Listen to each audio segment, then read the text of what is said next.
You, Clarion, and welcome to this special edition of Sports Night. On the clock for the next hour, we're going to give you everything that you need to know for the upcoming NFL Draft, which is only a couple of days away. I know these gentlemen next to me are very excited, and especially this guy right here, Mr. Alex Kozora, who will lead off on our panel.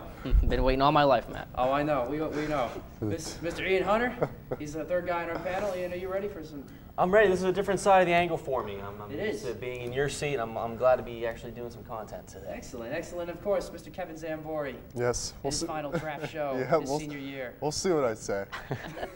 We definitely will see. We're also going to have Matt Canelo joining us for his famous sleeper picks as well. That's coming up later on in the show.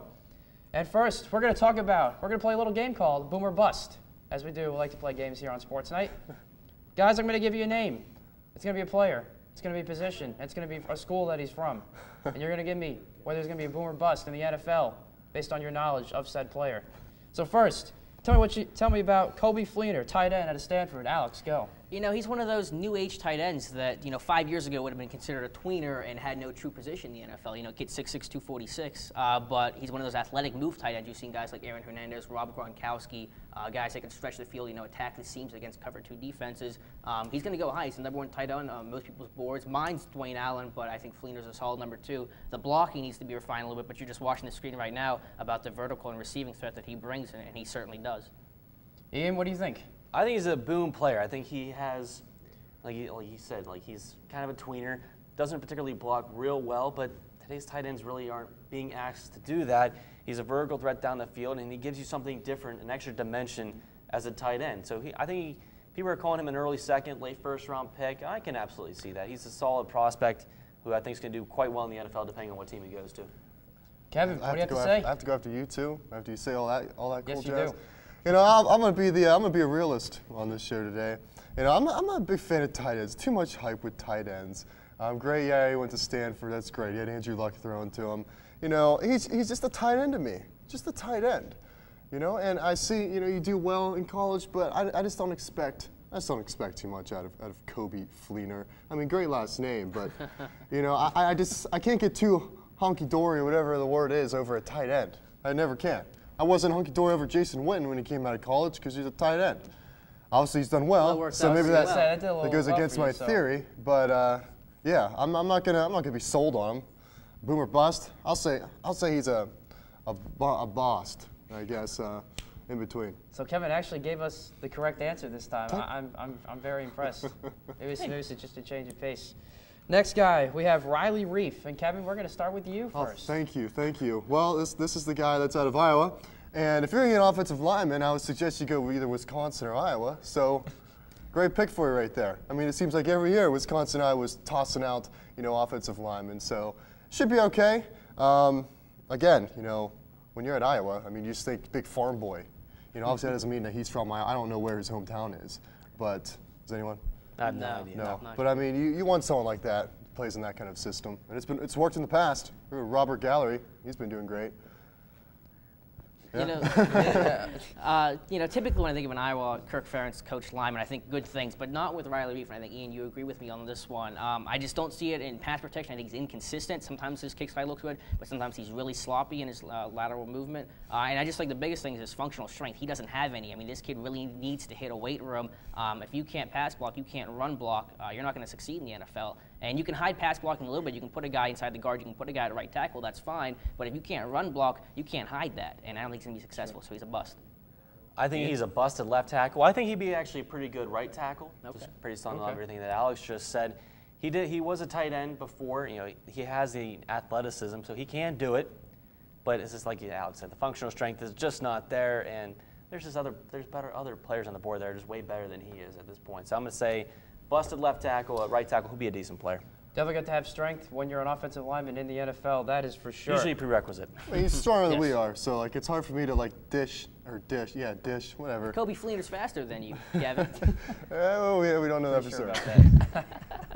Well, next, guys, this is a guy that's been talked about. Looked like a pretty athletic player, but then he's been falling down on the boards quite a bit, and that is Melvin Ingram, outside linebacker, or possibly a defensive end from South Carolina in the Gamecocks. Alex, what do you think? You know, Matt, whenever we're talking about, hybrid defenses in today's NFL, there's so many sub-packages you can go to, and typically you can find a way to put a player in a certain role, but I can't find a place to put Melvin Ingram. He's too small to play, and he's 6'1", with 31.5-inch arm. That's not going to cut it at defensive end. And outside linebacker, he's terrible against the run. He totally gets washed out. He's going to struggle in coverage and in positioning. There's going to be a transitional phase there. The only place I can see him is a situational weak side rush backer in a 3-4 defense, and you don't have to take those guys in the first round. Those guys are a dime a dozen. Ian? Well, that was a lot Alex just spit out, but it's pretty much what I'm going to say too. He's like we said about Kobe, he's a tweener. You're not quite sure where he's going to fit, but he played for South Carolina. He was very successful there. He's very athletic. He can fit in a couple of different places. South Carolina moved him all over the place, which shows his versatility. Yeah, so what? He has short arms. Other guys have short arms in the past, and they've succeeded. I'm going to say, boom. I think he's actually going to be a pretty good player in this league. Okay. Looking at the footage of Mr. Melvin Ingram, I look at him and I make a comparison to Reggie Bush. I mean, Bush wasn't your typical running back, but he was an athlete, and not just difficult to judge like where he could fit because he's not big. He wasn't big. He didn't look like a linebacker. He didn't look like a defensive lineman. So where do you put him? But some will take him. He'll find his spot. I know he has the short arms, and that's not necessarily going to be the only thing that's going to hurt him, but typically you think a guy with short arms, you think James Harrison, a guy that's smaller, but he has a great lower body strength. Ingram doesn't have that. He's not going to be able to bull rush. He gets washed out consistently. If he was strong, yeah, you can put him outside linebacker, that's fine. He's another guy that like you said earlier, needs to hit a weight room. Yeah, where will you put him? Get Bruce Miller in the middle rounds. Get Shea McClellan. Those guys are rush linebackers that you can have later and better value out of it. It's all about value. I know this is one thing that we've always debated is, we talk about the versatility in the 3-4 where you can go to a defensive lineman or go into an outside linebacker. Does that even help him at all, despite all the physical worries that you have for him? Yeah, the versatility helps, and he is an athlete. I mean, you saw the highlight of him returning that fake punt for a touchdown. He's been on the hands team. He's been on kick coverage and all that. So why not make him a defensive back then? Why not throw him in free safety? I almost would. That might yeah, 6'1", 270-pound defensive back. Yeah, do something he's athletic, crazy. But he's just not going to fit at linebacker or defensive end. Do you think that I think that he might make an NFL roster based on what he can do on special teams? Because that's how a lot of these players that we don't really know about make an NFL roster, then they make a name for himself. Do you think that can make a way for him to start his career off? I'll let you take this one. He's going to be a late first-round pick, so he's going to be on someone's roster when the season starts. If not, then well. Yeah. He's being drafted because his pass rushing ability, because that's key in today's NFL. And you know what? You never know. Like, hey, Fred Dean just made the Hall of Fame as a sack specialist. Yeah. That's all he really did, But I just don't take those guys in the first round. Short arms, apparently. 31.5 inches. 31.5 inches. But hey, it's all what you do to him. If he hits an NFL weight room and he learns how to become a better bull rusher, you never know. Yeah. He could be a James Harrison type player, which is who he's being compared to. Shall be interesting to see where he ends up and how big of an impact he'll make in the NFL. And last but not least is Quentin Coples, defensive end from UNC. And guys, this player made an impact in the NFL Combine, but some people still have a little bit of doubt about him. We're going to start with you, Alex. What do you think in terms of where is he actually going to be a boom type player, or could he end up being a bust? You know, Matt, he was once considered a top 5 pick, and he's fallen to the teens area, and I'm not sure why. I think the only thing knock against him is just a lack of productivity in his senior year, which really is overstated. He still had a successful senior year playing for a new coach, and then there's some questions about his motor. I watched 3 games of him. It's only 3 games, but I never saw any issues with his motor. I get a kid that's 6'6", 284, and moves as well as he does. That's just rare to find. I think there's some comparisons to Jason Pierre-Paul in terms of his change of ability, agility, and his pass rushing in general. I think there's a lot to work with Quentin Coples. What do you think is something, Alex, that from the games that you've seen so far could be a sign that other people are saying that he doesn't have the quick motor or the crazy motor that he apparently has? I haven't seen it personally about his motor. I don't have any concerns about his motor. Ian, what do you think? I think this guy's going to be a boom player. I think he's a freak. He's a Julius Peppers kind of player. He's going to be a great player in this league. He's like Jason Pierre-Paul a little bit.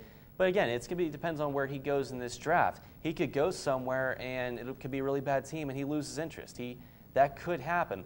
But when it comes to pure athleticism, and the guy loves the game. So what? He didn't have a great senior season. Didn't have a whole lot around him. That was a very talented defensive line he was playing with his junior year. What, 3 of those guys went to the NFL and they were high picks? Yeah. That's going to happen whenever, especially, the talent is not there. But he still produced, and he's going to be a boom player in this league. I mean, he looked tall. He looked quick. Like, on the highlights you showed, he just looked like a beast. Yeah, you know, let's find some footage of him, like, doing bad. badly next time or something because they all look amazing.